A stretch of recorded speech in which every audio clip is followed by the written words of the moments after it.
Okay, Ms. Condi, take it away. Good evening, everyone. I'm Denisa.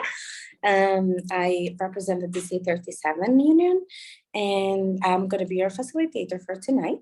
I haven't done any mistakes. This is my first time. So I don't know who is going to be the secretary for tonight. I know it's a student, but it has. I will be. So it's going to be doing that. Brian. Okay, good. Yes. Beautiful. Do we want to start with the introduction and everything else? I know it has to be Dr. Haber because he is the principal in charge tonight. So Ms. Condi, we want to first approve the minutes from the last, ask for approval from the group from the last SLT meeting, the April meeting, which. Oh, I think it's 10 minutes. We can review those minutes now, and then we'll ask for someone to make a motion to accept the minutes. Oh, okay.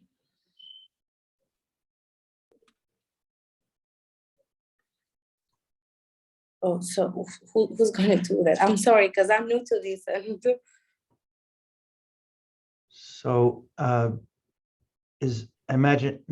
all should have received the minutes to review now from the April meeting, and we are to review them and then make a motion to accept them or to alter them.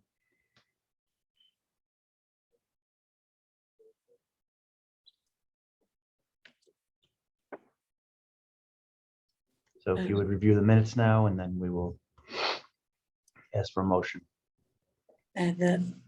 The thing is that I'm through my phone and I don't have too many options in front of this one, and I don't know. That's okay. These were You'll be fine. emailed earlier from Ms. Wu. And we can each respectively bring it into our own. Is it showing on the screen? It is. It is. Okay. Yeah, it's shared. Okay. The minutes were approved without any options. Yeah, opposition. We don't have to actually, we can like sort of scroll on our own eyes for a moment here and then we can see.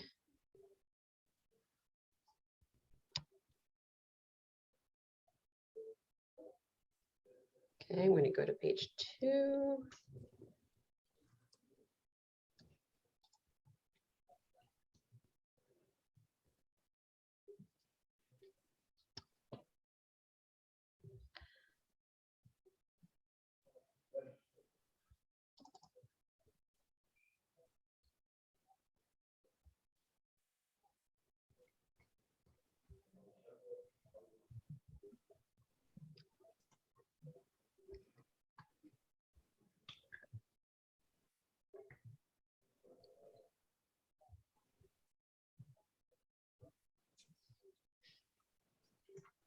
Okay, scroll down.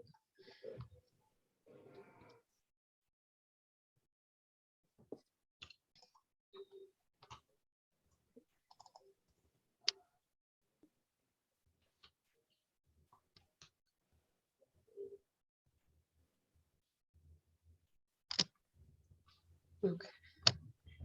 So Ryan, are you? Ms. Condi, you would ask for a member to make a motion to accept the minutes from the April SLT meeting. Okay.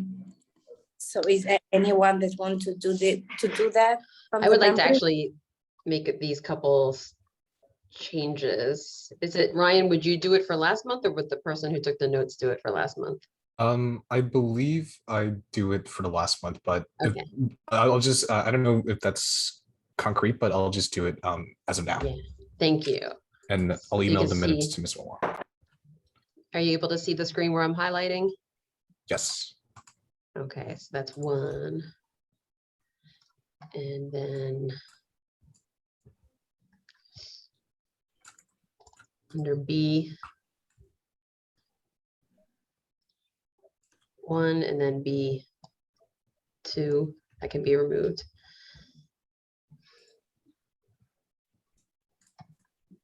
Okay.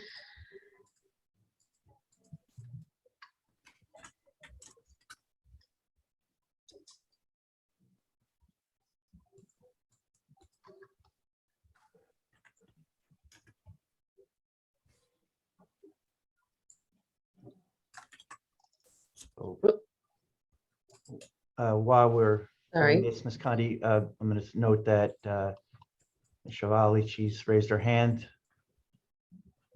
So we can ask Ms. Shavali if she has a question at this time. Shivali, do you have a question? I'm Yes, I sorry, was just- Shivali, I'm on the phone and I cannot see everyone. That's the You're totally problem. fine. So Okay, thank you so much. yes, we'll help you out. I was just gonna say Mr. Shaffrin's name is spelled incorrectly. I believe there's 2 A's instead of an O. And Ryan, did you get the graduation tickets one? Yes. Okay, thank you. It's a hyperlink, so for some Okay. reason, I don't know why it's a hyperlink. So,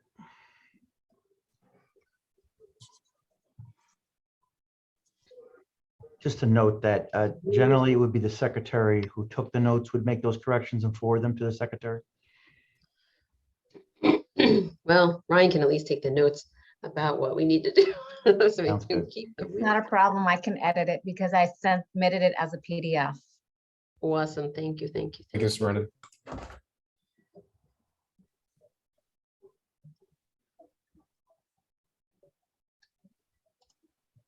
I don't know, that's a space. I don't know how into this we want to get. Listen, it was past my bedtime. It was a lot of notes. I was thinking these are excellent notes, actually. Yeah, These are very detailed. These are great. okay. With the little tweaks that I highlighted, now make a motion to accept these minutes with these tweaks. Thank you so much, Ms. Patrick. I'll second that. Excellent. Excuse me. Okay. Denitza, would you like to say all in favor, all opposed? We'll do this. Okay. So we want to start with the updates. Okay. Okay. And we're gonna start with Dr. Haber because he is the principal in charge. Great. So I'm going to share the screen and Oh, thank you so much for doing that.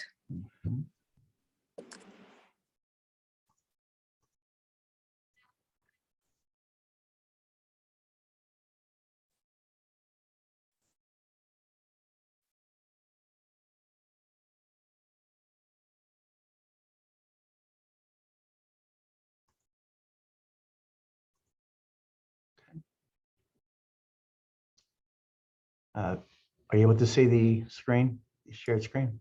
Yes. Yes. Thank you. All right, so hot news flash that came in today. We had the notification from the state of New York, the regents, that in fact, that the U.S. History and Government regents will be canceled. This is the regents that the first one, the one from June, that was scheduled for Wednesday, June 1st. If there's not a Regents Day, that would automatically then the day would become an instructional day, and we'll group tomorrow with the principal and leadership and determine the exact mechanism or how that will play out, and so that will be information forthcoming on what will actually be occurring on June 1st. I want to also note that you may have read that the Chancellor Banks had requested that all the superintendents reapply for their positions, or 46, I believe it is, and the different nights they're having different town halls. On the 25th, the Manhattan High School superintendent candidate virtual town hall will occur, and at 5 p.m. and perhaps someone can provide, there's a link or some information on those who wish to attend.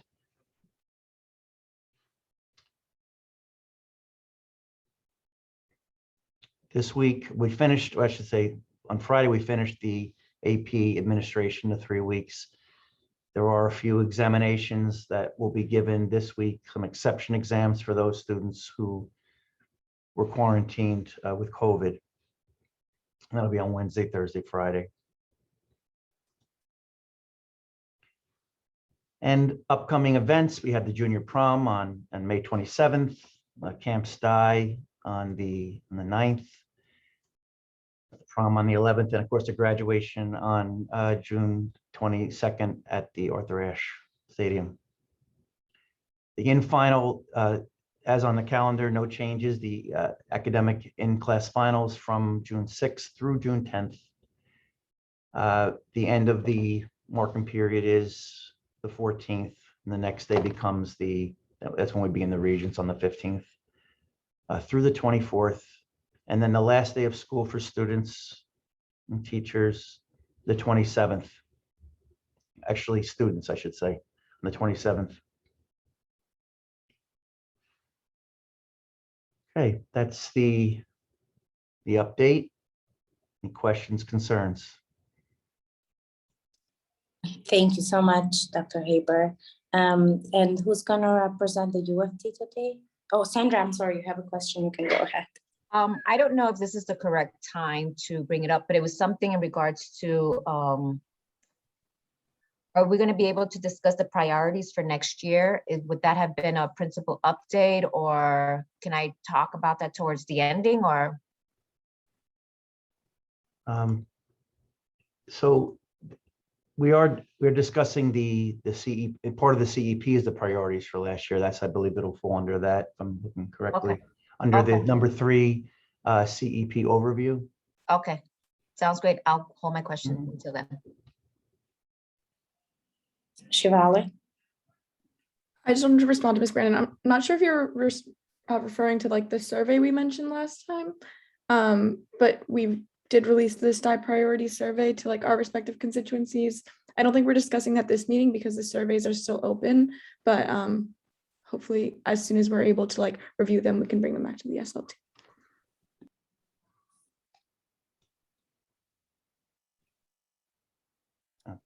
Thank you for that correction, Shivali.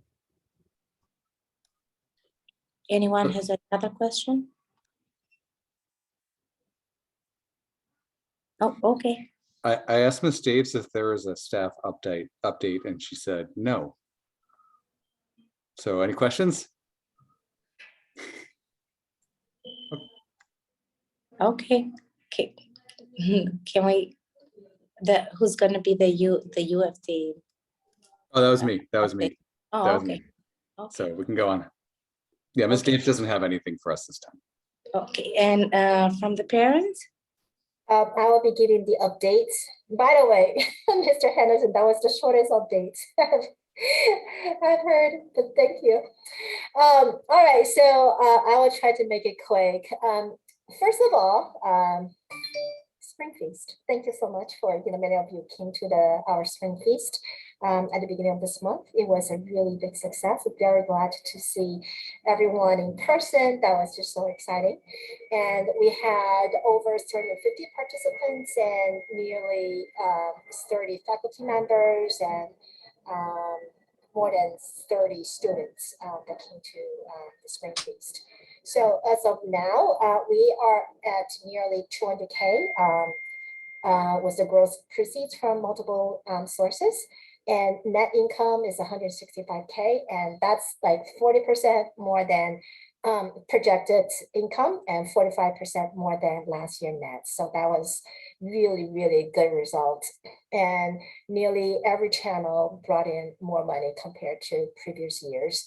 And in particular, when it comes to the paddle race, we raised 60K, and that's going to be used for academic support to supplement the rigor, the equity, and the needs of the class that's not covered by the budget, and that will become available to the principal and the administration next school year. So that's a good thing. And the auction is going to close tonight. So if you haven't already, you're welcome to check it out. Career fair, that was last week. We had several sessions on, well, they were on AI and data science, environmental science, and digital arts. So the meeting recordings will be shared. The links will be provided to SU for distribution. And you probably have noticed, like, we are trying to put in more efforts to help our students with their career exploration to help them get ready to prepare for their future career, not just the college, but let's think about career as well. So next year, we are looking to further partner with not only SU, but also certain clubs within our school, as well as teachers, to help promote our career fair, to raise the awareness. We really feel that this could benefit our community and help our students develop better understanding of what these different industries are like. And the programming workshop that happened at the end of last month, it was a big success. Thank you very much to our programming office, to our APs, to Dana as well.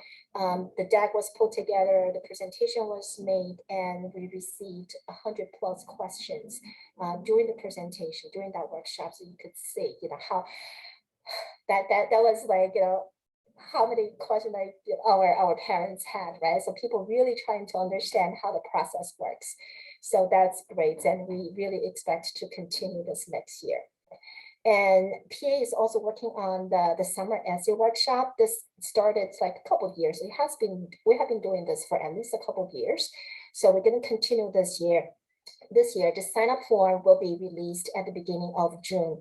We are hoping that through these free essay workshops, students can get some individualized coaching or direction within a small group as they prepare for, like our juniors prepare for their college essay writing, which really need to start in the summer. And appropriation. So as you all know, like the application has already been closed, and so far we, among all the requests we received, the total amount requested is almost like 90K. So the review is in progress. And in terms of the timeline, let me just check very quick here, if you don't mind.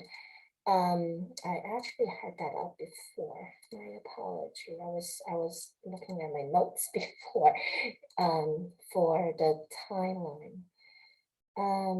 Appropriation. Geez, I don't know where it is. Okay, so in the week of well, this week is the review. And we also will, our appropriation committee is meeting with Principal Yu, Dr. Haber, and Ms. Ingram to review requests to identify any needs that can be covered within the school budget or the discretionary fund. And then the appropriation committee will come up with their proposal on June 7th. And then in our June EB meeting, which is going to be June 8th, we're going to review, the board is going to review and hopefully approve the proposal. And then final approval by the PA is going to happen on June 14th. And at this point, as probably, some of you know already, it's going to be an in-person meeting in the school. All right, so that is appropriation. The school priority survey, we are actually in the progress of collecting the feedback, and we have already identified, a few volunteers who are gonna help review the responses and summarize the responses. So we're gonna come back with a summary of the presentation so that you could get a sense around the parents' feedback. Upcoming events, also, we're gonna have the Chinese outreach meeting at the beginning of June 6th, with June 3rd, actually. It's going to be on the role of the parents in college application process. We're also going to have the Parents for Parents meeting at the beginning of June as well. This is like a regular meetup to help parents build a connection and ask questions and create a connection. So these are my updates. Any questions? Anyone has any question? Okay, Shivali, I think it's your turn now. Thank you. So as was just mentioned, the SU and the PA just finished our career fair, which we did last week. We had 3 sessions last week, but right after we released all the recordings from the past 3 years, we've had virtual career fairs. So I think in total there are around like 20 different recordings ranging a pretty diverse array of like career fields, which is exciting. And they're like hour-and-a-half panels. So it's really great resource for students. We're also finishing off the year with a few more speaker series events. This week we have one from a software engineer who's speaking to students. And then our main focus is obviously with graduation and prom. The senior caucus is working, and also junior prom. The caucuses are all working really hard to get those last events in. We're also very grateful because the Alumni Association and the Parent Association have, for the first time, given us financial aid for prom tickets for students who want to attend prom but can't necessarily do it because of the cost. We're also excited because we are allowing families to request extra seats for graduation if they had indicated in the past that that was what was necessary for them. So when we sent out the form, the deadline is closed now, but when we sent out the form before, we gave families the opportunity to have up to 7 tickets. So families who indicated that that was necessary are now able to get those tickets at Arthur Ashe. We are also working with the PA's college committee to hopefully get a survey out before the end of the year, depending on if timing works out. Getting seniors to reflect on how the college experience was for them. So that can be in terms of like the resources they had access to within our school and outside of our school, the emotional aspect of it, and then also how they feel now after the whole process is done, just so we have better idea of what the current juniors can look for next year. We are also doing our allocations process. We have our meetings next week, and then tomorrow we have our last cabinet meeting of the year, which is very sad. And this whole week we have caucus debates. The BOE is hosting caucus debates. The caucus elections are all very full, which is nice this year. So it'll be an exciting election season. And then other things that are going on just in the building. The Big Sibs obviously hosted the orientation along with administration, and it went really, really well. It was really nice to see all the incoming freshmen come in the building. So that was awesome. And then the Big Sibs also hosted their Little Sib, Big Sib dance in the cafeteria last week, which is very fun. So yeah, those are all the updates from me. If anybody has any questions. Anybody has any question? Just very quick, in terms of the prom tickets, P has been in active discussions with the principal, with Mr. Palazzo, and also Dina in regards to the role of PA and how PA can help support. And we don't have the final decision made at this point yet, so we are looking to be able to provide some confirmation by the end of this week.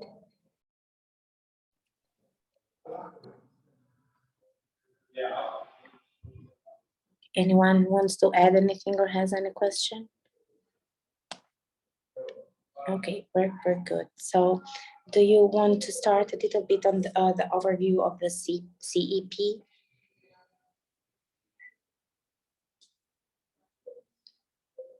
And Yes.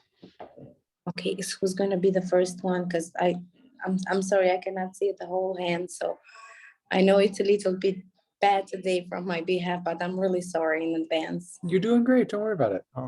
Okay, thank you so much. So whoever wants to speak, I'm going to leave a little space and then you just can go ahead, because I'm sure you can see each other's hand and I have to go and scroll through the whole screen. Okay, so I'm going to share the CEP. Thank you so much.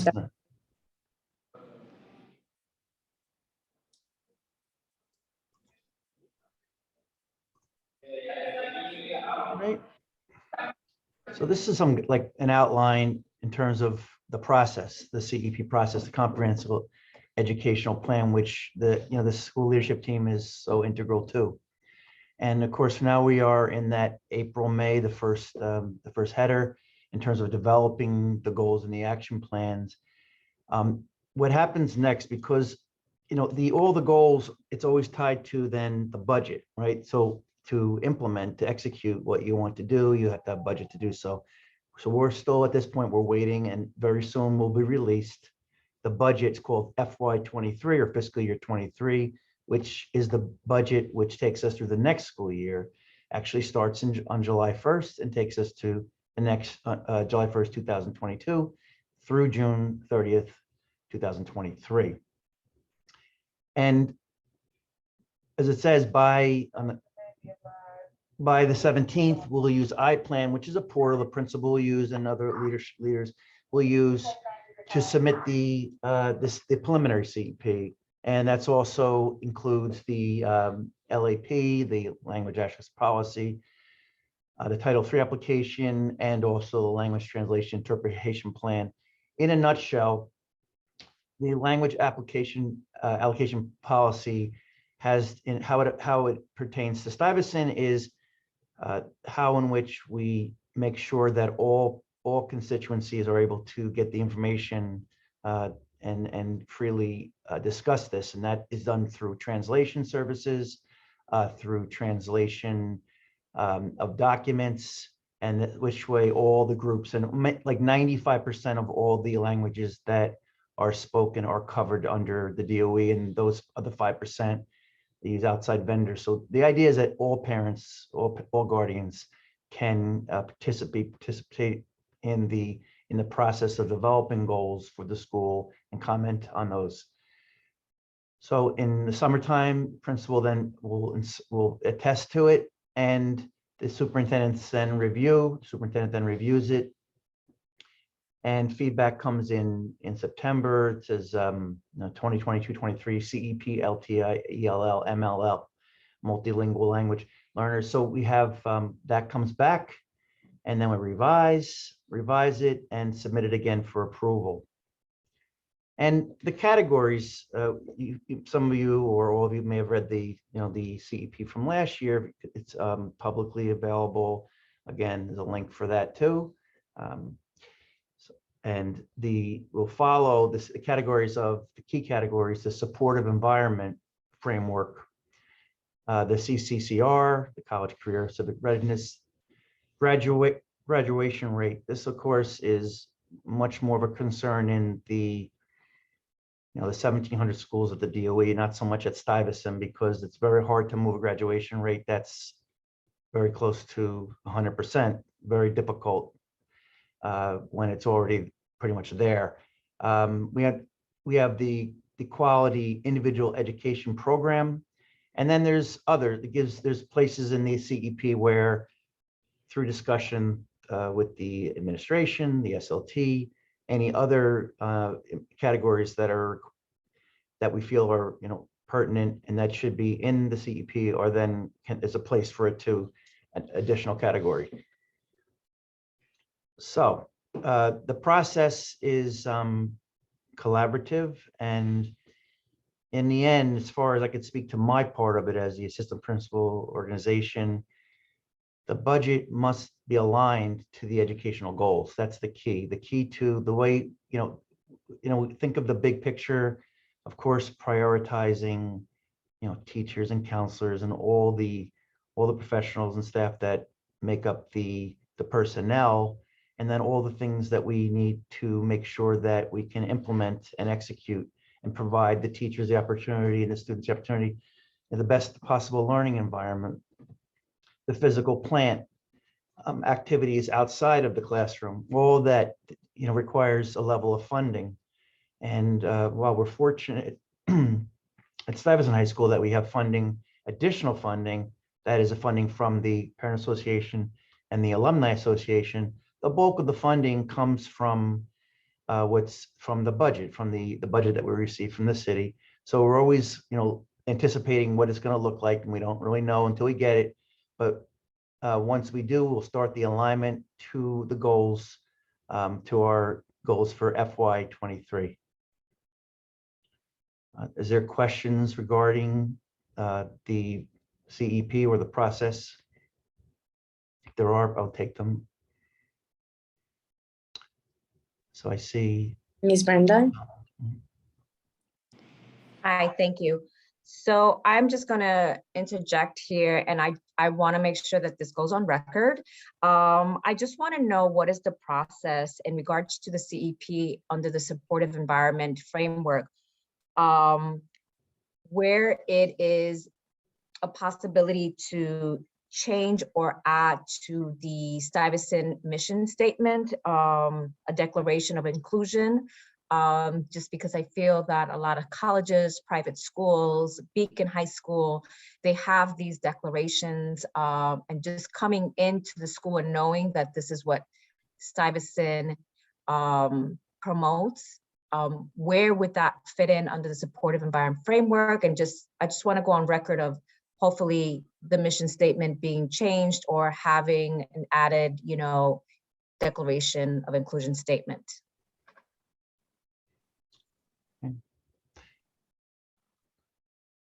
Duly noted.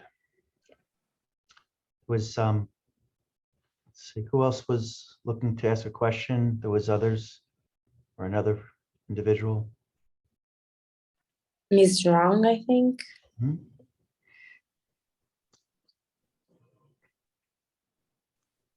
Hello, yeah. Hello, everyone. I have a question regarding civic readiness. So, Dr. Haber, can you elaborate on that? Yeah, civic readiness. Yeah, so I'm probably gonna take that elaboration or request for elaboration and pass it to either to Ms. Pedrick and also Mr. Henderson. You can or no, Ms. Pedrick, I'll go ask Mr. Henderson or anyone else on the faculty that would, that in terms of how we define that at Stuyvesant High School. I was in the midst of looking up the supportive environment framework link that I just provided to the hosts and panelists. So can you point me to the one we're looking at right now? The College, question, career, and civic readiness. I think the question was about civic readiness. Yeah, it was about civic readiness. Correct, yes. Okay. Yeah, just want to have a better understanding Yeah. of that. Mhm. Put it in here to give everybody the DOE definition. I mean, one thing is I think there is a requirement that everyone takes a government class essentially. That I think in terms of the CEP is probably where a lot of that civic readiness is covered. That might not be the same as saying we certainly do more in terms of having, I think, a student government that is far more active than many.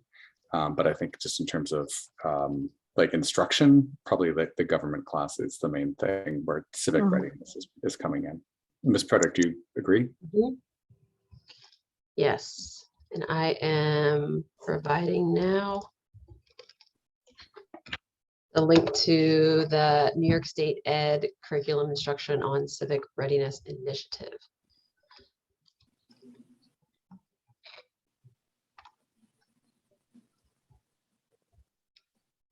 Oh, thank you, Dr. Haber. That's great. Ms. Pedrick, before you go on, just I'm reviewing the past CEP under civic readiness, and we're looking for any type of data trends which would also help us. So one of the SMART goal was that by August 2022, college, career, and civic readiness for all students taking an advanced placement examination in May 2022 will maintain and or exceed 95% of the total students earning a 3 or better score as measured by the AP scores in all subject areas. That was one. There were other goals surrounding the AP exams also. And with that, I will then pass it to Ms. Pedrick. I think that example that you just showed on the screen is a great place to start. I included the link in the chat for the initiative language coming from the New York State. And I think Mr. Henderson provided a great description. So I'm not sure who asked the question, but perhaps we can revisit that person and see if that answered it. I asked a question, yeah. Thank you all. I think Ms. Zhang had her hand up before, but I'm not sure if she's still interested to have a question. No. Ms. Zhang? I asked about the readiness, right? She's good. Civic readiness, yeah. I think, yeah, Mr. Anderson answered, yeah. Okay, Explained it in detail, yeah. Thank you. okay, then we have some more hands up. It's Connie. Yeah, thank you. I was just taking a quick look at the link that Ms. Patrick sent over so that I can understand what that means when it comes to the supporting environment. It seems the emphasis is more on the safety, like the behaviors, the safety and restorative approaches to behavior, collaborative and trusting relationships, equity and student voice, and physical and mental wellness. So is the academic supports also part of this, like in terms of, you know, we're talking about the in-classroom teaching, you know, quality and the accountability, and is that also going to be folded into the supporting environment?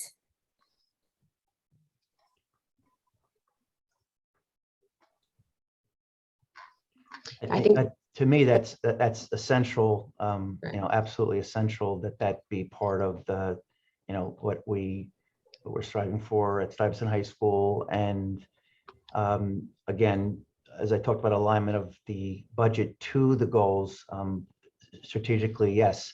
And, you know, like I mentioned earlier, the principal and I will review the budget when it comes out.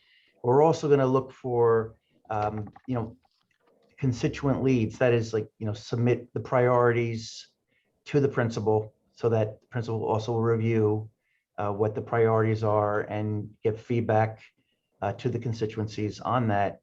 So also to help form the draft and then what was actually submitted into the iPlan portal. And I just added in Definitely, the that chat, should be something that would be, you know, you would top of mind. And just to add to that, I added into the chat the language from the chancellor's regs saying that it is actually this body that is developing our school CEP. So to address Ms. Sue's question in another way, yes, we can align as this body sees fit for the school goals. Thank you, Ms. Patrick, as well. I see another parent that have a question, Ms. Yu. Yes. I'm the parent who has 2 kids. They both graduate from Stuyvesant, so I can see the trend. So my question is about AP courses. When my older son studied at Stuyvesant, there's no much AP courses. But now a freshman can have the opportunity to take AP courses. So my question is, for the next year, does the school has planned to expand the AP courses or remain the same? Any plan for the AP courses? Because some parents think they want to have more AP. Okay. Yeah. I think Dr. Haber would like to make a motion to build a wing onto the school that can house all of the students who are sitting for the AP exam, because let me tell you, we used every inch of this building, didn't we, Doc? we did. I'm glad that you added that last part about, like, some parents might be looking for more. So at least in the last 5 years, when I came in, we gave 33 or 30, between 33 and 3,400 exams the year before I was here. And now we're well into the 4,000 range, 1,000 exams more. And this is a result of the supervisors, AP supervisors, the department chairs, looking at what the demand is, what the priorities are for the students and parents, and wherever possible, expanding those opportunities. And even we've expanded the number of AP exams that were offered to 31 this year. So yes, I mean, I believe I could say that we want to offer as much as we can. At the same time, it displaces other opportunities. For example, the more APs you can think of as electives. And in a sense, then there's a cost, there's a benefit for having more APs versus more, balance between APs and electives. And then also there was issues, I'd say last year in terms of discussion of the social emotional plight of the students in regards to APs. And we did actually remove one AP from the freshman year, the human geography, but yet we still have the AP biology and AP environmental science for the freshmen. There's been expansion, the calculus expanded in other areas. We expanded greatly the number of students taking the AP exams. And we have maintained, and believe will continue to maintain, at least at this juncture, the opportunity for students to take one AP outside of the coursework that they're actually involved in. They may not be in an AP class, but we have many students who still will self-study and take an AP exam. So here's the rub on this is that the question is, and we'll look at this as a leadership team and take as much input from all the constituencies, is there a tipping point to where we've maxed out? The maxed out in terms of there's many different, I said the parameters are such as space. As Ms. Pedrick said, we literally do not have a single space left during the APs. We literally used, every inch of the school for the examinations. So that's one issue. There's personnel issues. Can you staff it? Remember, during the AP exams, we're running a full schedule. All the teachers are running their classes.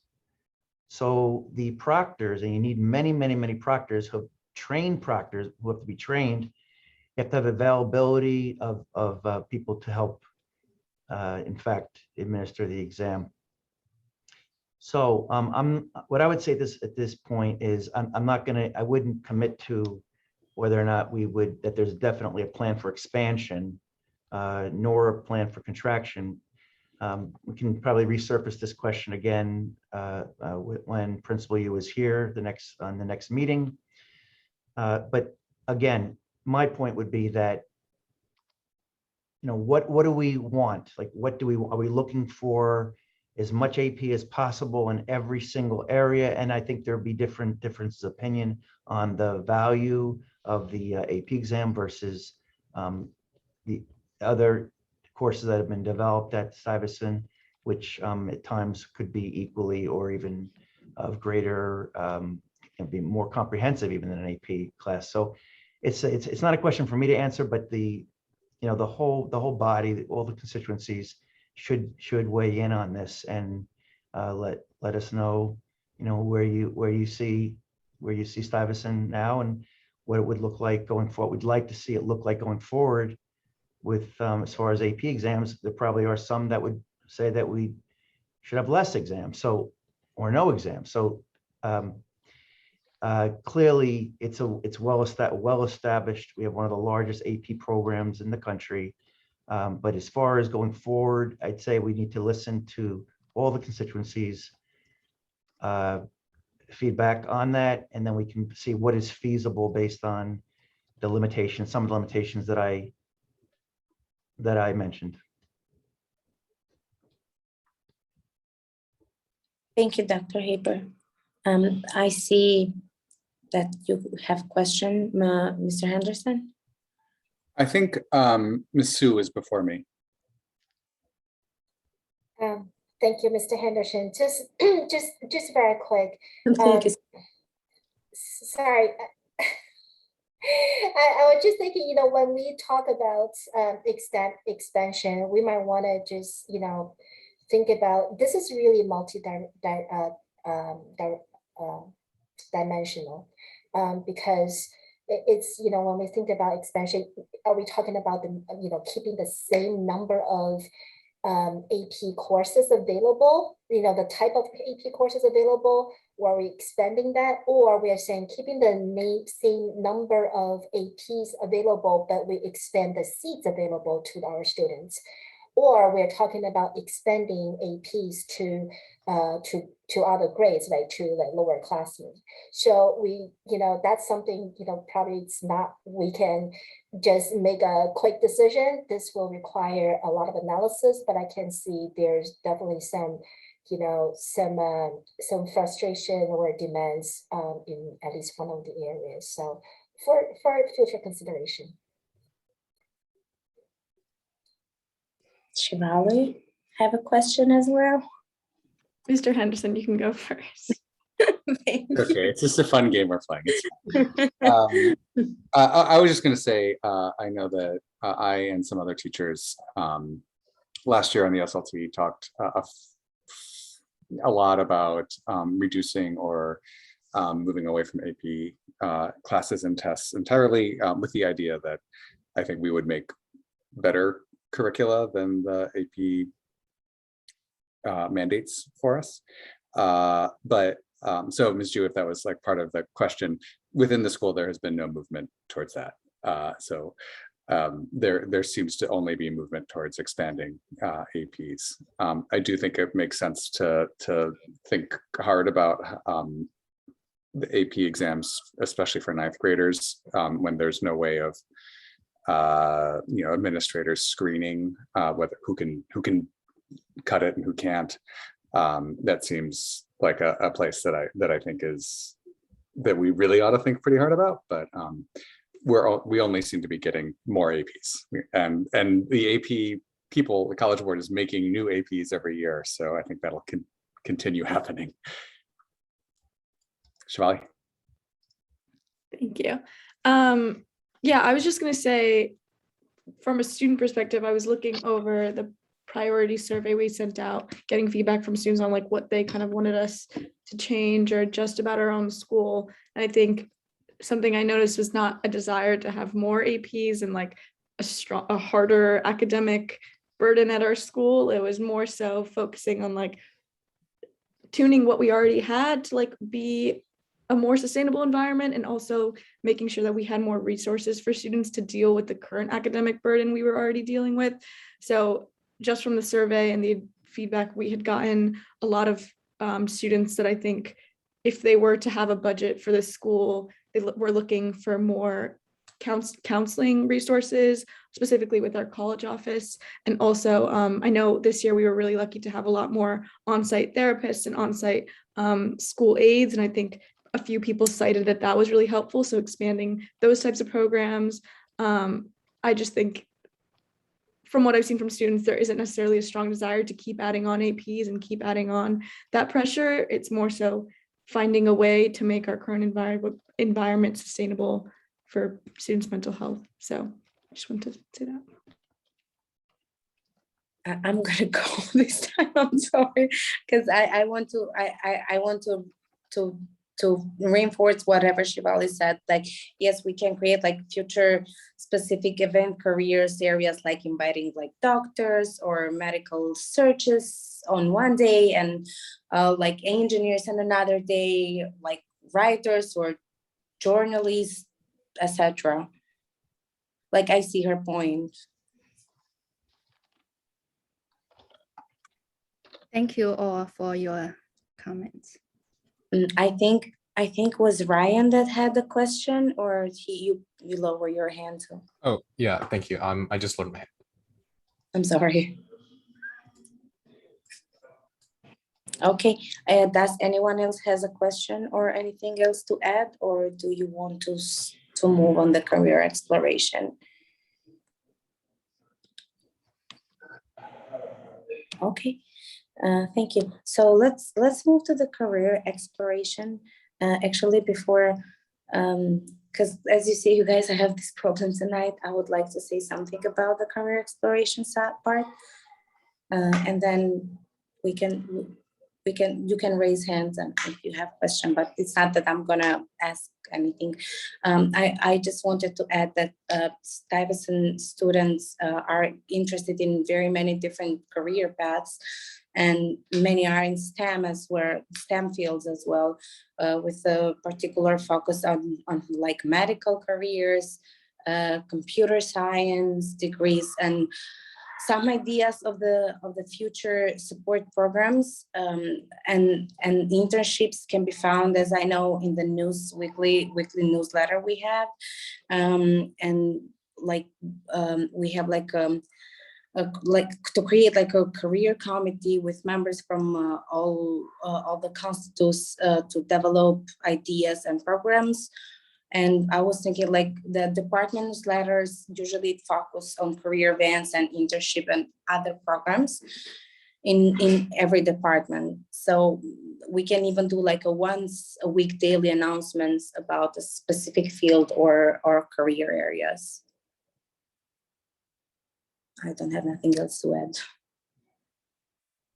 I know when we were creating the agenda, this idea was proposed by the PA. So was there a specific like discussion or topic that wanted to be brought up, or is this just an open conversation?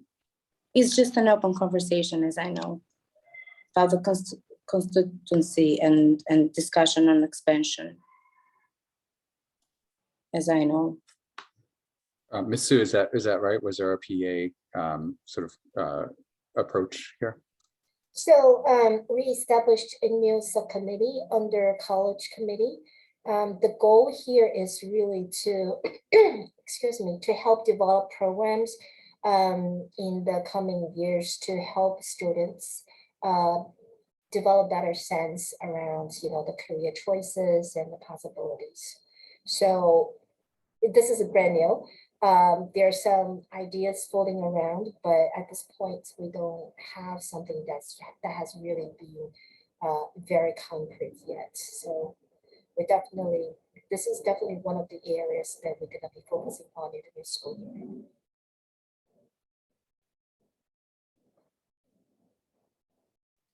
Anyone else has anything to say or add anything? Julie Torres. I would just say I was lucky I was invited to speak on that panel on environmental science.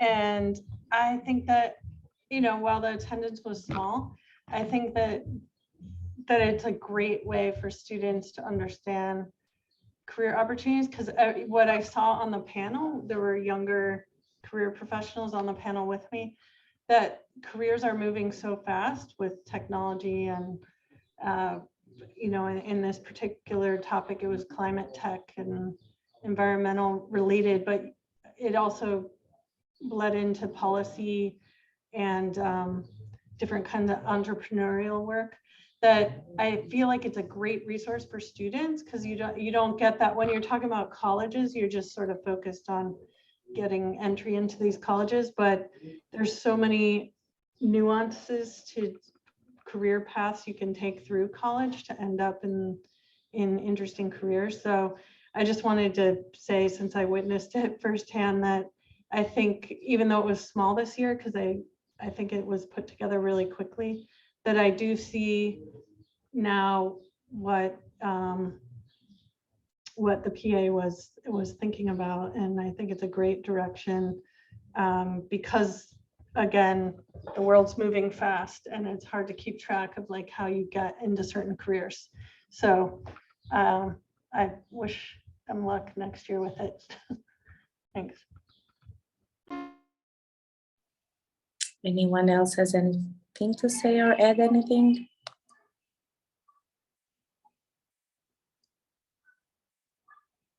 Ryan? Thank you, Ms. Condi. I think I kind of want to just put forth this sort of message in which, like, something that I really notice is that there's sort of each individual circles in which our individual constituencies working on sort of the same thing at once. Like, you have different groups, whether that be like from students or parents or alumni, that sort of just do their own thing. But I'm trying to wonder if maybe with a sense of unity, there could be a sense of just better outreach or collaboration amongst the groups to really understand, like, what are the goals in which these committees or projects are actually sort of targeting. I think that's just some food for thought, in which what's the best way to corroborate with each other to achieve the best result from a project. Thank you.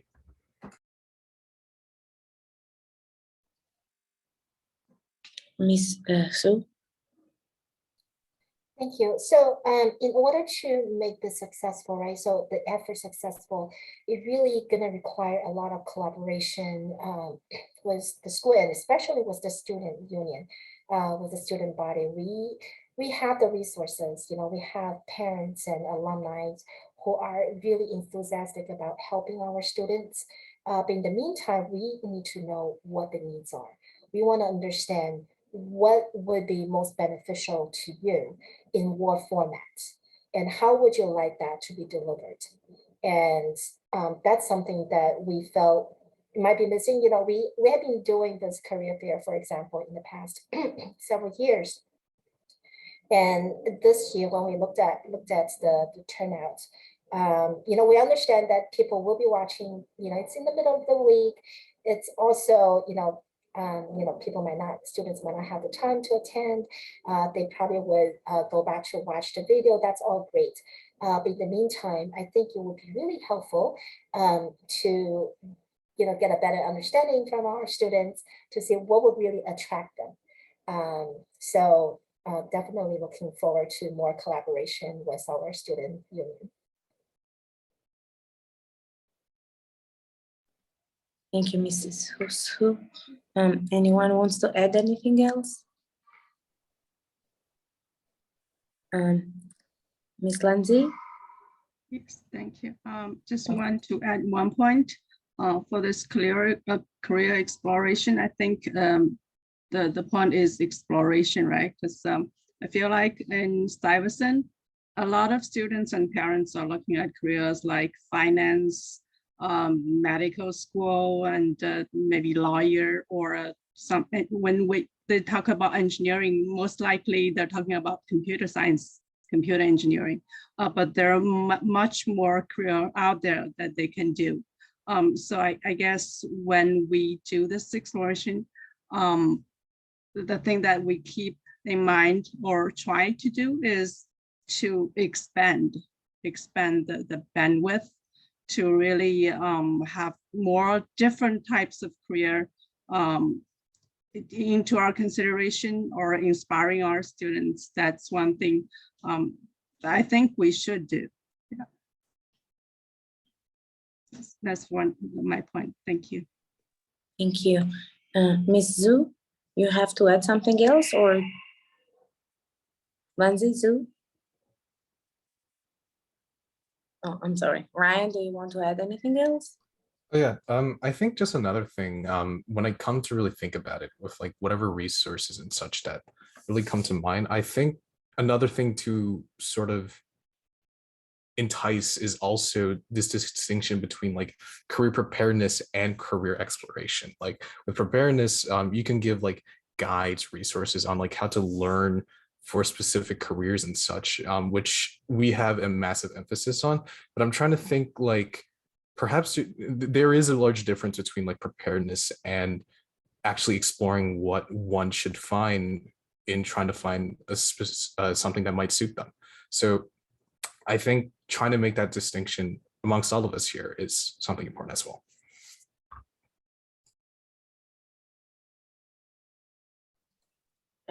Julia Torres? Yeah, I just wanted, I like that Ryan's saying to work together. I was just trying to understand a little better, because I thought, and I'm more aware because I did participate in that one session, that the students filled out a form and they wanted to hear about graphic arts, data science, and environmental science. So I thought it came from the students, which I thought was great. So more of that sounds good. But is that, Ryan, is that what you meant?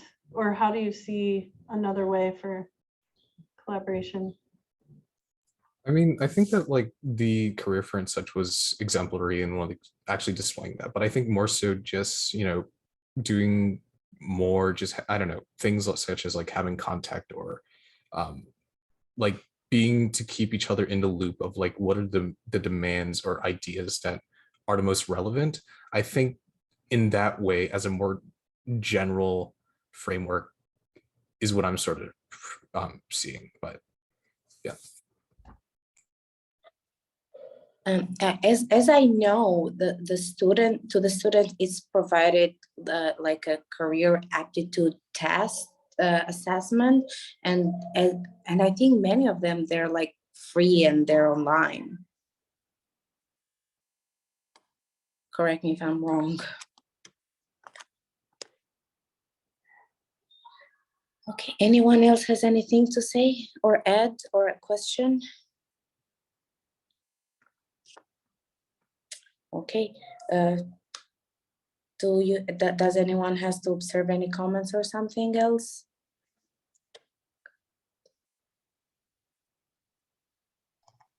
We did have one person sign up for, Or yeah, to have a comment, but I don't know how, through the phone, I don't know how to let that in. it's okay. If someone help me with that, I will be very I'm- grateful.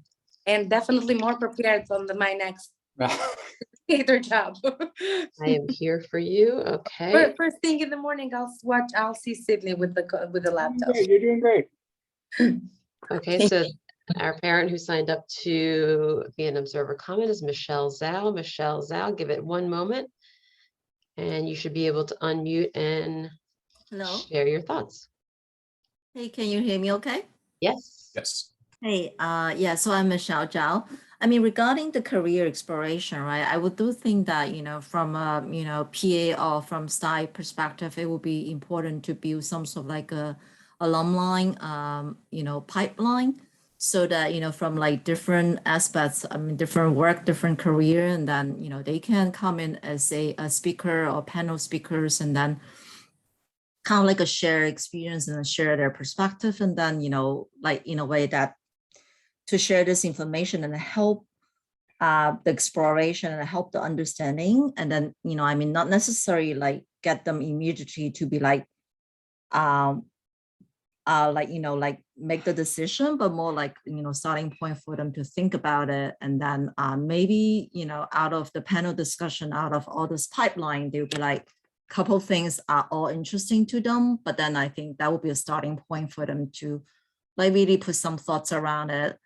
And again, like, I think high school, it is the beginning of this career exploration. Like maybe they were going to get like really like into college and then we'll get more information. But I do think that, from Stuyvesant, and then we have a lot of like a very successful alumni, we can build some sort of like a pipeline and then bring them back for a panel discussion.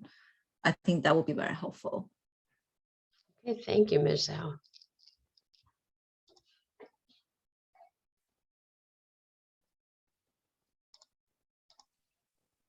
Okay, we do not have any other observers who signed up to speak, Ms. Condi. Okay, so it means that we are done with the meeting tonight. So we'd ask for, if that's the case, we'd ask for a motion to complete the meeting. I'll make that motion. Thank I you will so second much. that motion. Great job, Ms. Condi. Fastest Thank meeting of you the so year. much. You did great. Yeah. I'm sorry, I was kind of boring. No, stop tonight, apologizing. but I tried. You were awesome. You were awesome. Thank you so much. Well, do we want to add anything for the next meeting? Or No, we just gonna voted add- for this meeting to be over. Done. Okay, good answer. Thank you so Thank much, you. everyone. Bye. Great Thank night. you. For Thank being Thank you. Good Bye. night, Good everyone. night. Thank you, everybody.